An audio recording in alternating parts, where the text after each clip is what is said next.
So welcome back, everybody, and it's a new year. We've got a whole new opportunity to go over the entire Torah and look at the different parshas, the different portions of the week, and to see what we consider to be the major psychological messages in each parsha. There's many of them, but in this class, I try to go over those things that Rabbi Ginzburg has talked about a lot, and that psychology talks about a lot in general, and try to focus in on one message every week. So this week is no surprise that we're going to focus on Noah, and Noah is the epitome of the righteous non-Jew, the righteous Gentile. And he's not just righteous, he's called earnestly righteous, meaning he's tzaddik tamim in Hebrew. He has an earnestness to his righteousness, which means that he's, as we'll see, in a certain sense, he's complacent. Earnestness is the inner quality of what we call acknowledgement, the sphere of acknowledgement of Hod. We'll talk more about this as we go along. And we're going to talk a lot about how our perception of ourselves relates to our perception of others and how they are codependent. And this is a very important topic today in psychology. It almost sounds a little, I mean, you'll see as we go along, it'll sound a little bit anachronistic to think that Noah was at the level of thinking about himself in a certain way. Aren't these modern concepts? And so let me just say a few words of introduction. The Torah is not talking about or describing the run-of-the-mill individual. The Torah focuses on individuals who have a very special story to tell. A lot of the times we say that if Lot, Abraham's nephew, would have known, that the Torah would have told the story of what happened to him after he escaped from Sodom and Gomorrah, and he ended up in the cave with his daughters and what happened there, then he wouldn't have done it. He would have overcome the conditions in which he had found himself and been able to act differently. If you would have known that you are not just anyone and the Torah is going to write about you, maybe you would act differently. So there's a little bit of a danger of saying, well, Lot is not every man, Abraham is not every man, Noah is not every man, because then, well, if they're not regular people, then what's the Torah's message for me? So it's a little bit of a double-edged sword, but it's clear that though these individuals like Noah are special in their times, they carry a universal message, even though they were different from the run-of-the-mill individual during their time. And so in a certain sense, it makes some sense to want to glean from Noah's conduct things that relate to us in the 21st century. There are things that we can learn from him, even though he's someone who lived at least 4,000 years ago. Okay, so with that being said, so let's focus in on Noah. And I was going to say, if when you come to this class, it'll really be helpful if you always have a Bible with you so that you can see the verses inside, or at least have a book of Bereshis. Hello, Toby. A book of Bereshis, Genesis, so that you can see the verses.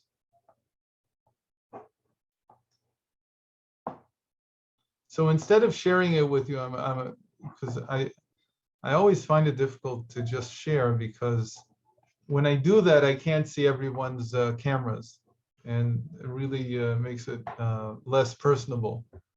So what we're going to look at is Genesis 5:24. We're going to start from there. And the Torah says that Noah walked, well, this is the lineage of Noah. Noah was an earnestly righteous man in his age, and Noah walked with God. That's the usual translation of the words Vayitalech Noach et Elokim. What does it mean to walk with God? It's a very, it's a thing that people use to describe a religious person. He walks with God, but what does that actually mean? How do you translate that into actions? How do you translate that into a certain type of composition of character? So there was a famous convert whose name was Onkelos, and he was the nephew of an emperor in Rome. When the Talmud says emperor, it probably means that he was somebody who had a very high rank in the Roman political system. Doesn't necessarily mean it was actually the nephew of the emperor of Rome. And he converted to Judaism.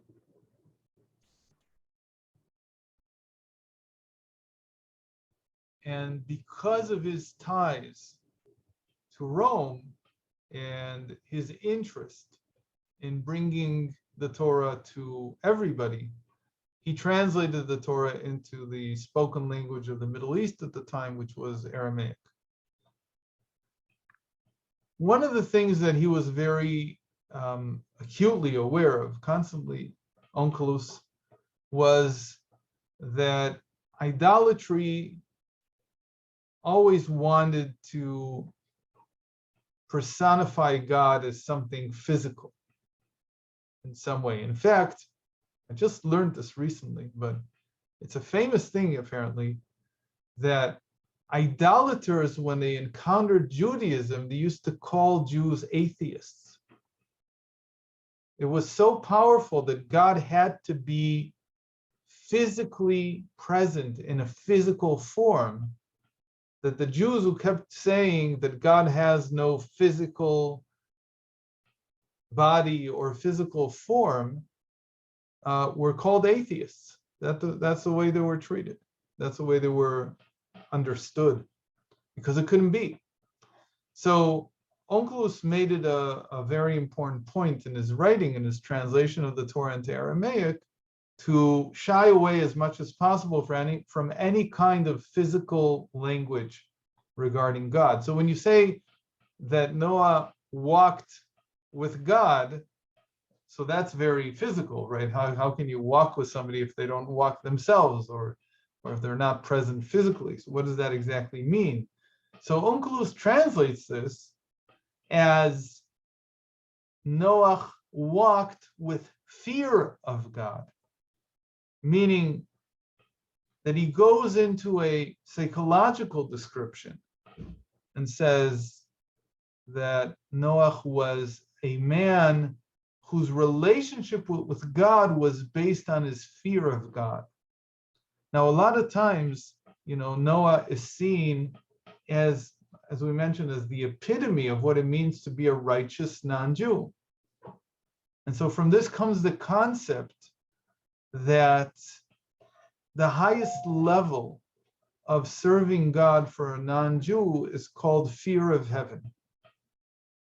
It's related to fearing heaven. It means to always feel that I am being watched over, and that my actions matter, and that they have significance, and that in the end, I will be judged for my actions.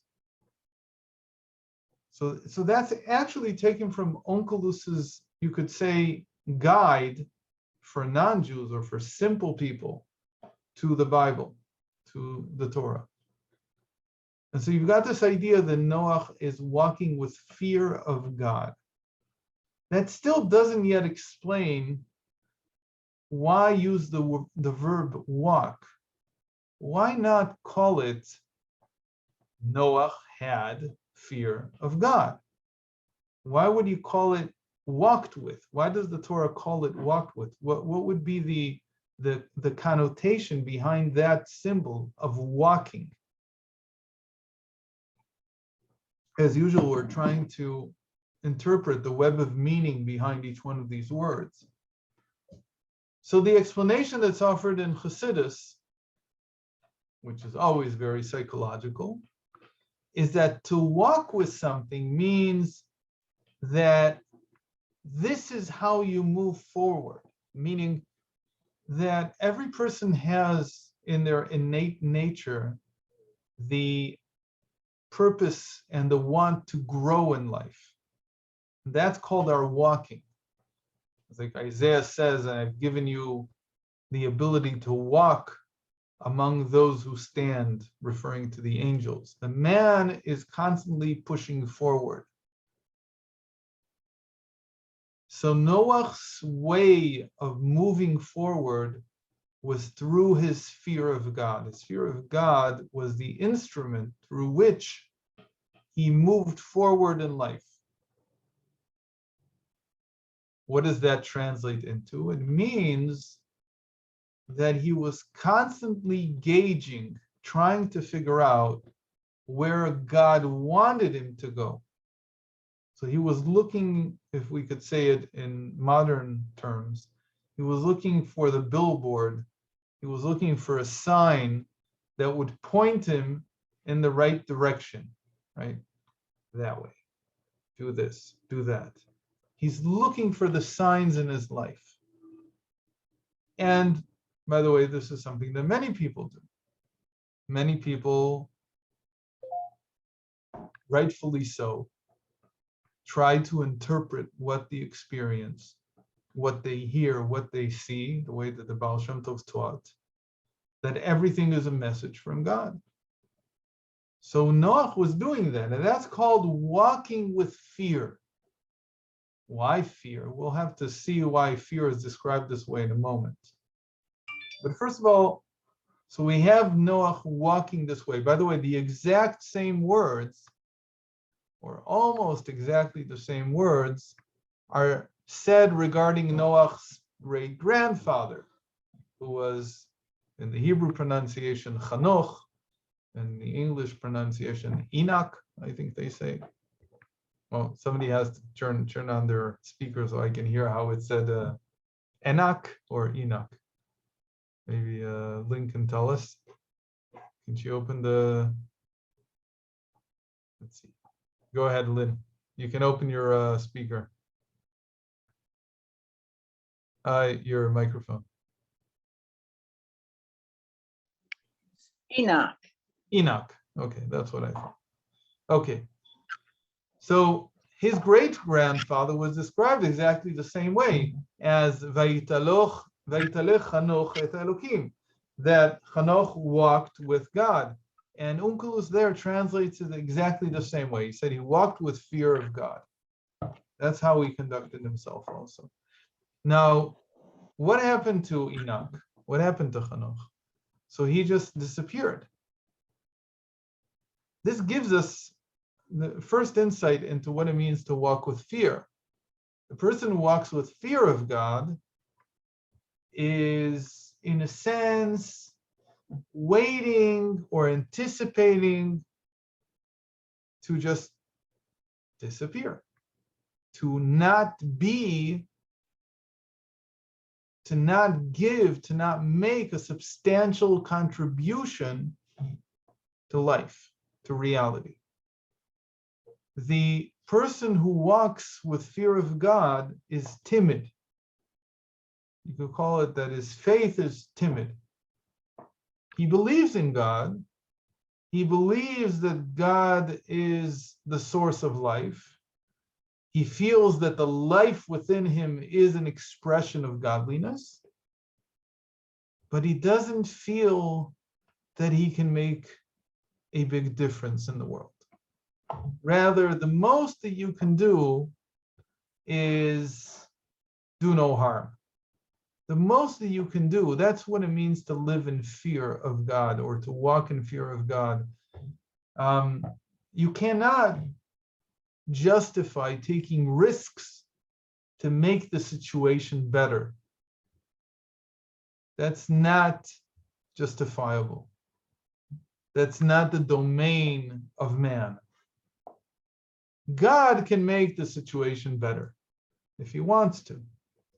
But man is destined and locked into his human condition. And what you see is what you get. You can't really change reality. So that's the first thing we learn about Noach, that his search for guides or guideposts or signs about what to do means that in the end, he doesn't believe in his own visions. He doesn't believe in his own self. He doesn't believe in himself. He doesn't believe that it's possible for him to do something of worth. Now, the moment that you understand this, a lot of things fall into place. Again, we're following a certain direction of interpretation. It can be interpreted in many different ways, but the most interesting fact I think about Noach is how long it took him to build the ark. So these are literal verses. You can read them. And it says that he was 500 years old when he started.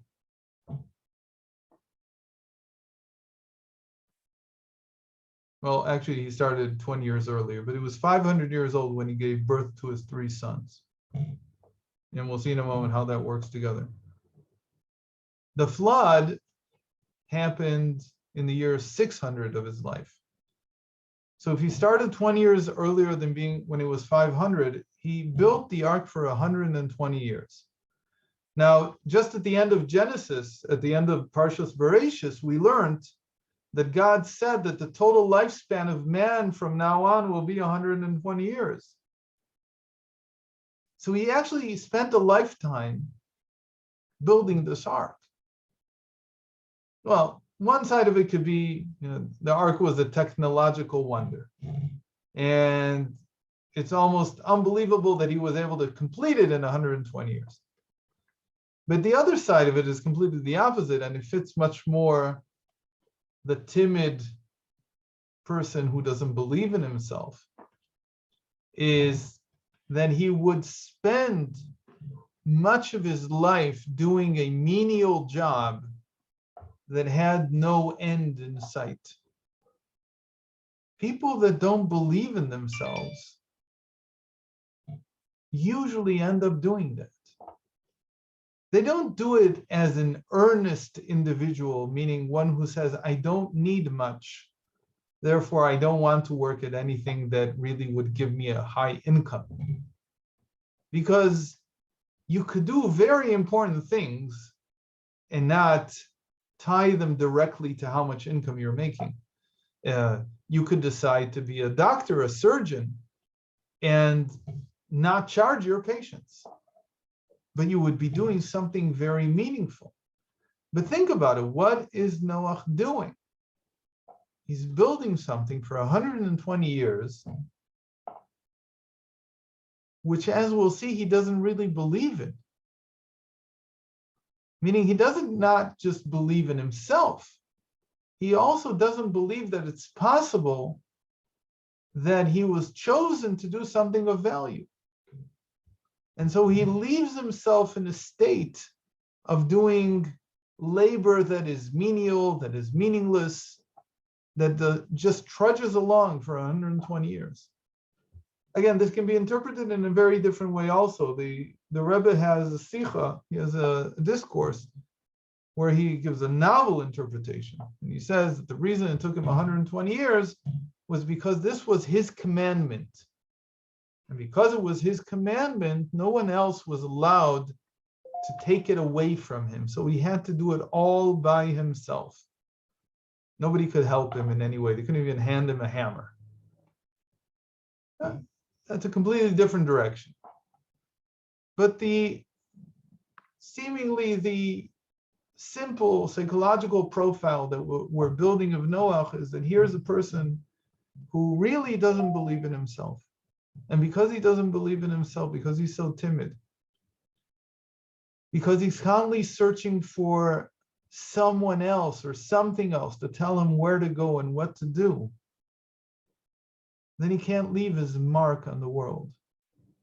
He can't do something that will be seen as consequential. Now, it's amazing that in the end, if we interpret it this way, then the Torah is telling us that in spite of the fact that you may think that you're inconsequential and not important, here we have that the second parsha, the second Torah portion, is dedicated to this inconsequential individual who really didn't think that he would end up doing anything more than his great-grandfather, maybe, which was just disappearing off the face of the earth. It's very interesting that when most people read what happened to Enoch, so their understanding is that he became so spiritual that that's why he disappeared. But that's not necessarily the meaning. It says, ve'enenu, and he was gone. And he was gone. What did he leave? What did he do? We don't know. We don't know where he is. We haven't seen him for so many years. We don't know what he's doing. He's gone. It's like people that drop off the face of the planet. You don't even know about it. So it's a very different direction, but I want you to see that this is certainly a possible direction. As we go forward, we'll see that this really fits into many of the things that the sages say about Noach. The part that we're really going to now look into is in chapter 7, verse 1. We're going to look at a few verses there. So you turn there. And I'll read the translation that I have. Then the Lord said to Noah, go into the ark with all your household, for you alone have I found righteous before me in this generation. For in 7 days' time, I'm skipping a little, I will make it rain upon the earth 40 days and 40 nights, and I will blot out from the earth all existence that I created. And Noah did just as the Lord commanded him. Noah was 600 years old when the flood came, waters upon the earth. Noah with his sons, his wife, and his sons' wives went into the ark because of the waters of the flood. So all this sounds very good. Who else gets to hear God in this generation? He hears him. He's built his ark. He's ready to go.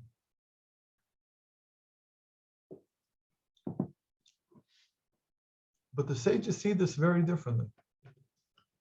They don't see this as an example of tremendous spirituality. That here is this man who is privileged to hear prophecies in a generation that is all evil. In fact, they find fault with him. And Rashi, in his commentary, he translates what the sages say into his language. And he says like this: Noah also was of those people who have minor faith. Or, in the original, in the Midrash, it says, who are lacking in faith. Chasrei amana. He believed and he did not believe. It was on and off with him. What does it mean it was on? What do you mean? How can you believe and not believe? One day you believe, the next day you don't believe. There are people, there is stuff like that. My wife told me that she had a phase when she was becoming religious that she thought it was too hard to keep Shabbos. So she had a room in her apartment where she kept Shabbos, and everywhere else she didn't have to keep Shabbos. And so when she was in that room, it's Shabbos now, but it's too hard, so you go out. Okay, so is that how you do? Sometimes you believe, sometimes you don't believe? So I think that the answer is that he wasn't undecided. He believed. He was a righteous man. He believed in God. He believed that God was directing him. But he also did not believe in himself. And he did not believe in other people. That's where his faith was lacking. Now, this is an amazing principle that we'll see in a moment, that the two are not necessarily the same. You can believe in God. You can believe that God runs the world. You can believe that God has a plan, even for you, and yet not believe that you're up to it.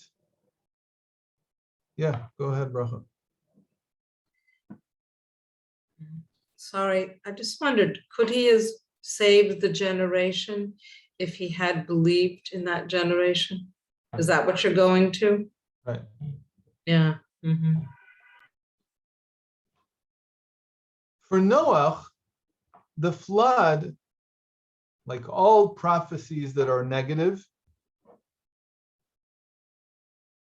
was seen as 100% imminent. That's how we saw the world. There's no other option. If God said he's going to destroy the world, that's what's going to happen. You can't get away from it. When you don't believe in yourself, when you don't believe in people, then the world is a very dark place. And it paints God in a certain light as well. Because what are we? Who am I looking at when I look at other people? Who am I looking at when I look at myself? I'm looking at part of the life that God puts in the world. The life that I feel, that's God permeating reality. The life that I see in others, that's God manifesting himself as others. Now, if I think that no one, including myself, is capable of change, then I'm not just painting the world. I'm painting the one who gives life in the world, the one who creates the world. You can't escape that conclusion, because what would we say? That God put in the world only the negative? That's certainly not true, because we believe that God put all of himself into the world. So if he put himself in the world and he is good, then my notion of him as being evil or difficult or hard or demanding, maybe most importantly, unforgiving, comes from the way that I see myself and how I see others. This is like a completely, reverse. I've talked about it before, that one of the big criticism or one of the big critics of Christianity in the previous century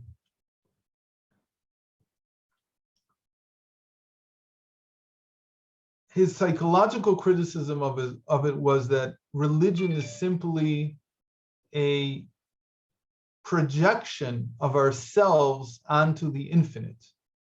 And so we create God in our own image. I think he was the first one to say this. His name was Feuerbach, I think, or something like that. He was a psychologist. And he flipped it, but he was right. He was absolutely right that man creates God in his own image, which means that you don't really believe in God. What you're really doing is you're just projecting yourself. And that's a form of self-worship. To really believe in God is to go beyond the way I see myself. It's to get out of the limits of how I see myself and how I experience myself, and to believe that God is much more than that. And so even if I myself am hopeless, because that's how I perceive myself, it doesn't mean that God is hopeless. It doesn't mean that in this case, flood is imminent and there's no escaping it. In fact, that's exactly what the sages mean. They say God had to force Noah into the ark. Why would he have to force him into the ark? Why would you have to force someone into the instrument of their salvation, into something that would save them? Well, apparently because he didn't believe he could be saved. Because he didn't see that there was a way out of this darkness. He didn't see that there was a way to be more than what he thought he was. He was hopeless.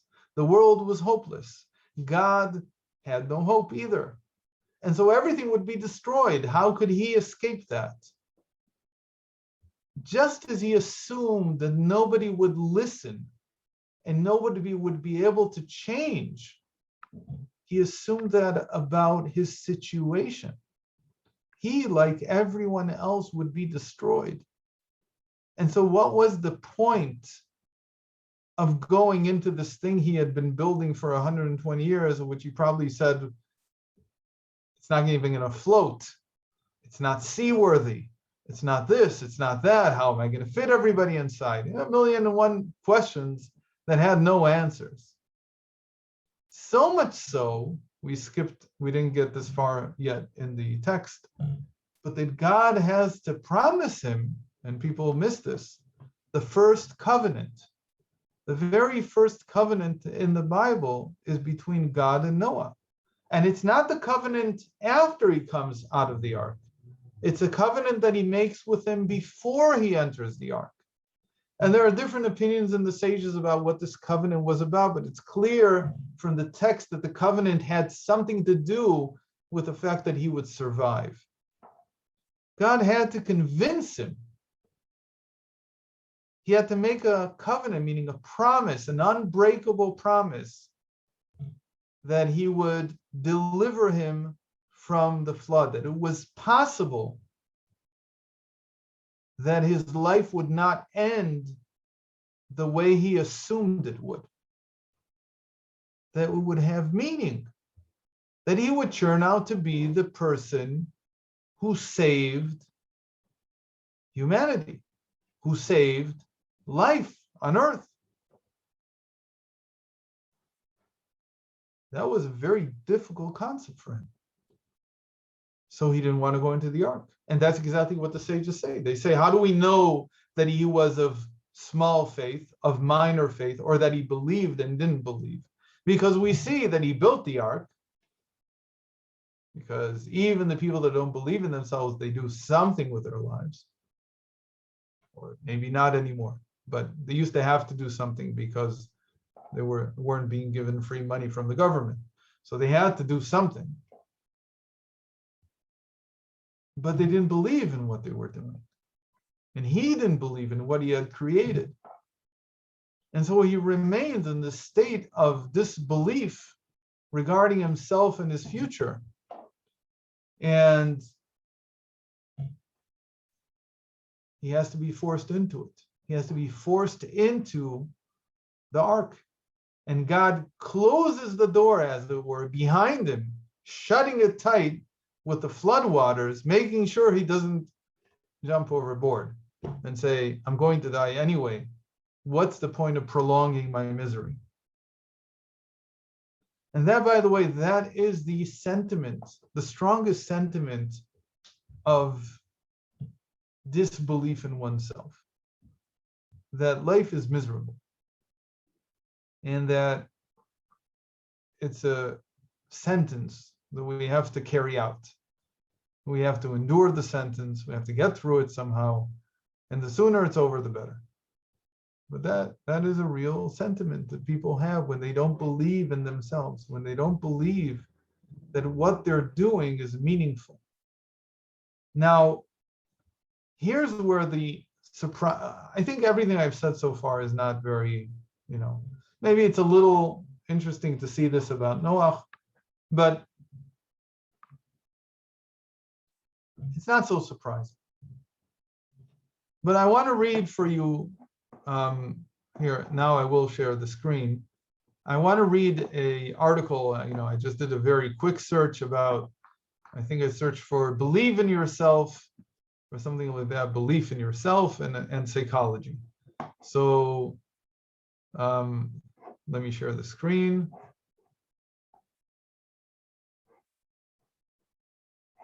This is always the hardest part of every class. Share screen. Okay. That's not what I wanted. See, it's hard. Okay, here we go. Okay. So there's a whole analysis here. It's an article from Psychology Today. It's the Pop Psychology magazine, and how beliefs become self-fulfilling prophecies, negative beliefs about yourself, the way you see yourself, and why it starts in childhood, and so on and so forth. And then how to give up self-limiting beliefs. How do you do it? Well, the answer is simple, right? So I'm going to read a little. If you spent 30 years believing you're a loser, then simply telling yourself I'm a winner isn't likely to be helpful. You can't unlearn deep-rooted core beliefs that easily. Instead, you have to challenge your beliefs by testing them to see if they're really true. Conduct a behavioral experiment by challenging your beliefs. If you believe you're too socially awkward to make friends, ask yourself, what would I be doing if I were socially savvy? So the trick here, of course, is that this is behavioral therapy. So behavioral therapy says, and we'll get to this hopefully when we learn Parshas Toldos in 4 weeks. 4 weeks? Yes, in 4 weeks. We'll learn about the Imposter Syndrome, which is a very important thing that is maybe central to how people feel today. You have to act a different part. Yeah, you have to act as if you're someone else. Of course, you get the Imposter Syndrome, but that's okay. Why? Because use a skill called acting as if. Behave as if you are a socially savvy person. That doesn't mean you need to be a phony. Instead, behave in a way that brings out another side of your personality. Good luck with that, because you will automatically feel that you are being inauthentic and phony, because it's impossible to say to yourself, oh, I'm just bringing out another side of myself, when you don't have that other side. But we're going to flow with this. If you believe socially graceful people start conversations with others, try doing that yourself. Set a goal for yourself. When you're at a social event, for example, introduce yourself to 5 people. Rather than sit in the corner worrying that you look awkward, branch out and strike up conversations. You might find that behaving in a more outgoing manner leads to more social success. In addition, look for evidence that runs contrary to your self-limiting beliefs. Write down the reasons your belief might not be true. Look for exceptions to the rule and take note.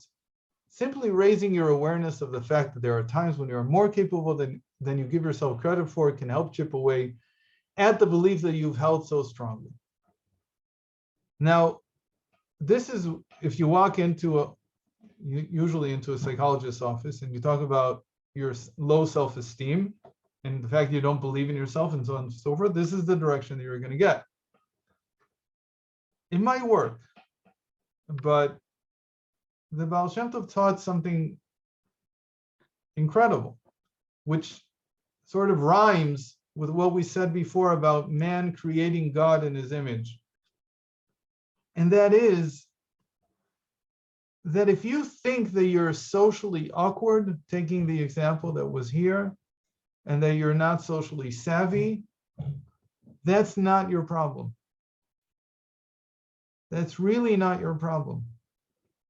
Your problem is something entirely different, and I speak from experience, my own experience. Your problem is that you think that others are socially negative. It's not how you see yourself, it's how you see other people. Meaning that you have a feeling that you're not successful socially because no one will see you for who you really are, you're actually full of a certain type of belief about other people around you. And that's what's painting the way you see yourself. Now, this is a really important insight that I can't stress enough. That we don't cure ourselves by changing ourselves. That doesn't work. You cure yourself by changing the way you see others. Meaning, and this is a very strange thing, but this is how consciousness is created in the first place. Self-consciousness is not what we're born with. We're born with consciousness. What is that? What's the difference? The difference is then when the baby is born, they become conscious of their surroundings first. And only later, through certain interactions and a certain way of looking at those interactions, do we begin to form a concept of ourselves. And that leads to self-consciousness. Now, if your interactions in the first year or two of life are negative, they paint your self-consciousness in a negative way.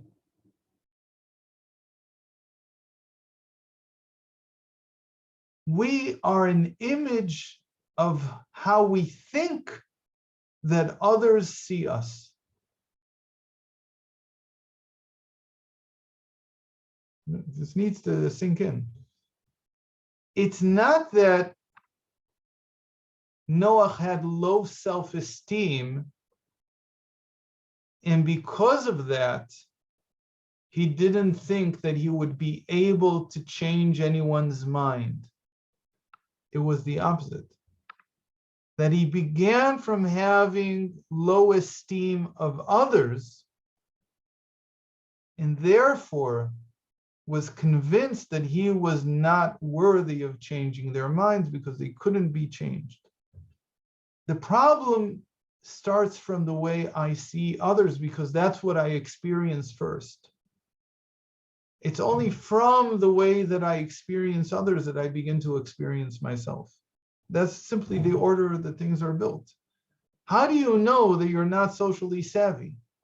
Well, you had a certain experience, or 2 or 3 or 10 or 100, where you interpreted the reaction to whatever you were doing or saying or whatever it was as indicating that you were not worthy. But you did that because of the way you saw others, the way you interpreted other people's actions. There's always a different way to interpret it. I saw this like really strongly over the holiday. My 10-year-old, well, you know that it's holiday Shabbos, holiday Shabbos, holiday Shabbos. After 2 times, you don't know where you are. So everybody says Good Shabbos when it's Good Yontif, right? And everybody says Good Yontif when it's Good Shabbos. It's just the way things are, right? So my 10-year-old comes down to shul. Our shul is down the hill. And there's a group of kids there. And kids can be mean, right? So he says to everybody Good Shabbos when it was the second day of, I don't know, of first day of Sukkot. I don't remember what it was. And so they looked at him as if they knew what it was. And they said, ha, it's Good Shabbos, it's not Good Yontif. I don't remember what it was. He said the opposite. his response really took me by surprise. What did he do? He said, right, you're right. No, foolish. You're right. Good Shabbos. He laughed it off completely. Like, yeah, this is fun. It's a funny situation. I'm not the crux of a joke. I'm not the guy who's an idiot and doesn't know what's going on. It's just funny. But he did it so naturally. He really did it naturally. He really didn't think about it.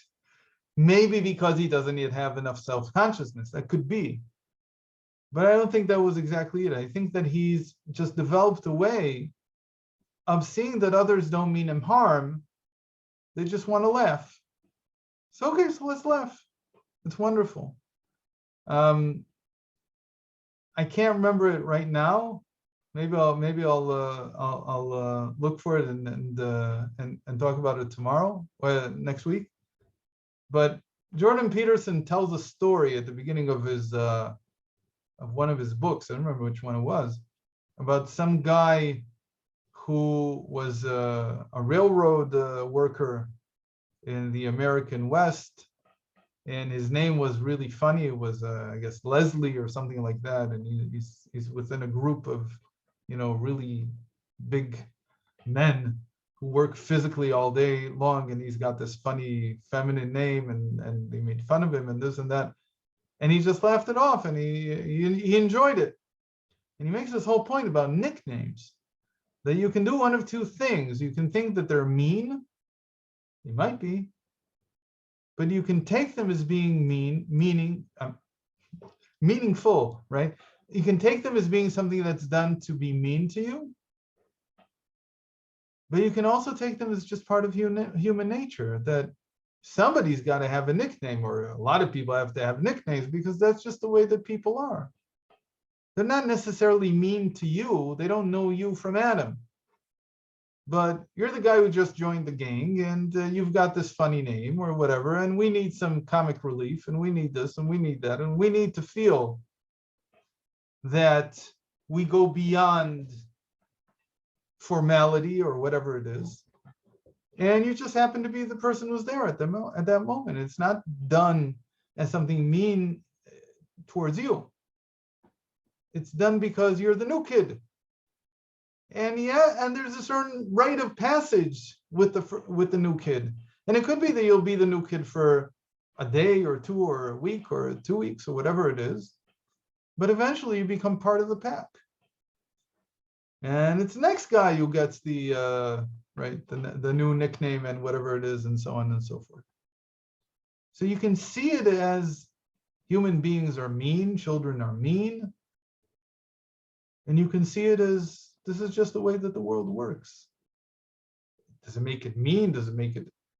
So you could look at people having done terrible things in Noah's generation and say, yeah, people are capable of pretty nasty things.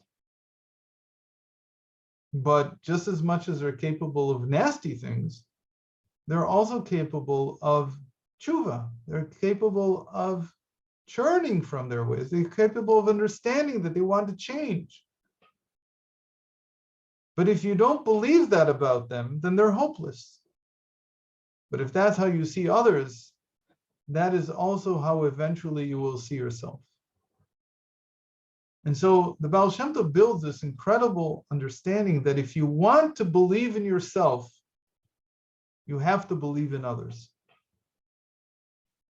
You can't believe in yourself and not believe in other people, because you're no different than any other person. And in fact, your conception of yourself, your perception of yourself, your self-consciousness is a product of how you think others look at you. And if they're hopeless, so are you. That reflects back onto you.